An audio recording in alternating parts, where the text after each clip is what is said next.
બનાસકાંઠાના દાંતીવાડા તાલુકામાં બે બાળકોના ભેદી રોગની મોત થયા છે, જેના કારણે હવે લોકોમાં ભયનો માહોલ ફેલાયો છે। ચોમાસામાં આરોગ્ય વિભાગની નબળી કામગીરીને લીધે રોગચાળામાં વધારો જોવા મળ્યો છે। સમગ્ર મામલો જોઈએ આ અહેવાલમાં। દાંતીવાડા તાલુકામાં વાયરલ કેસોનો દિન પ્રતિદિન વધારો થઈ રહ્યો છે અને હવે આવા રોગ બાળકો માટે જીવલેણ બની રહ્યો છે। ત્યારે તાલુકાના બે અલગ અલગ ગામોમાં બે બાળકો ભેદી રોગના શિકાર બનતા જીવ ગુમાવ્યો છે। ચોમાસાની શરૂઆતમાં જ બે બાળકોના જીવ જતા સ્થાનિક આરોગ્ય વિભાગની કામગીરી સામે સવાલો ઉઠ્યા છે। દાંતીવાડા તાલુકાના બે અલગ અલગ ગામોમાં 2 વર્ષના બે બાળકોના મોત નીપજ્યા હતા, તો બીજી તરફ ત્રીજા બાળકની પણ અચાનક તબિયત લથડતા સારવાર હેઠળ ખસેડવામાં આવ્યું હતું, જે સારવાર બાદ સ્વસ્થ થયું છે।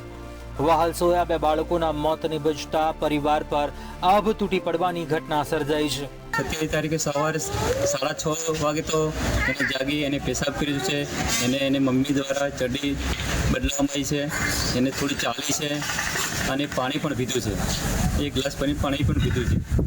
એના પછી અડધો કલાક પછી એની હાથમાં લીધા, એના દાદી દ્વારા હાથમાં લેવામાં આવી ત્યારે એના નાકમાંથી ખીણ નીકળવામાં આવ્યા હતા। આ બાબતે દાંતીવાડા તાલુકા આરોગ્ય અધિકારીએ જણાવ્યું કે એક બાળકને હૃદયની તકલીફ હતી અને માતાનું ધાવણ આપીને સુવડાવ્યા પછી એકાદ કલાકમાં બાળકનું મૃત્યુ થયું હતું, એવી પ્રાથમિક માહિતી સામે આવી છે।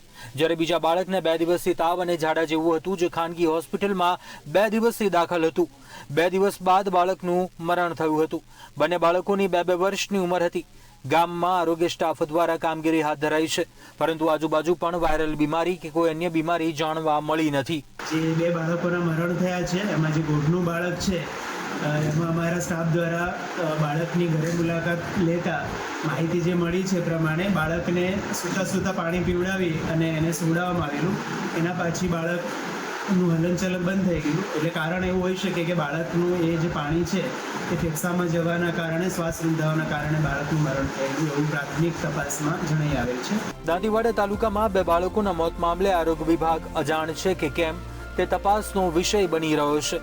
સરકારી દવાખાનામાં બેસી પ્રજાની સારવાર કરતા તબીબો નીચેના સ્ટાફની તકેદારી રાખતા ન હોવાથી ગામડાઓમાં આરોગ્યની કામગીરી સાવ ખાડે ગઈ હોય તેમ લાગી રહ્યું છે, જેને લીધે 2 અલગ અલગ ગામોમાં જે બાળકોએ ભેદી રોગથી જીવ ગુમાવ્યો છે તેનાથી અજાણ જણાઈ રહ્યું હોય તેમ લાગી રહ્યું છે। દેવ કાલેટ, દાંતીવાડા, મંતવ્ય ન્યૂઝ।